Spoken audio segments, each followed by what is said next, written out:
Instant poha చుడ్వాని ఎలా తయారు చేసుకోవాలో చూద్దాం.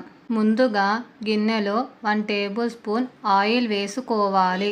ఆయిల్ హీట్ అయ్యాక పల్లీలు, ఆవాలు, జీలకర్ర, మినప్పాలు వేసుకోవాలి.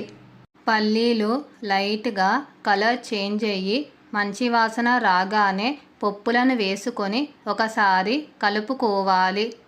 ఇప్పుడు అందులో 1 కప్ పోహాని వేసుకొని ఒకసారి కలుపుకోవాలి. తర్వాత అందులో 1/2 టేబుల్ స్పూన్ పసుపు, 1/2 టేబుల్ స్పూన్ కారం, 1/2 టేబుల్ స్పూన్ ధనియాల పొడి, రుచికి సరిపడా ఉప్పును వేసి అంతా కలిసేటట్టు ఒకసారి కలుపుకొని దించేసుకోవాలి.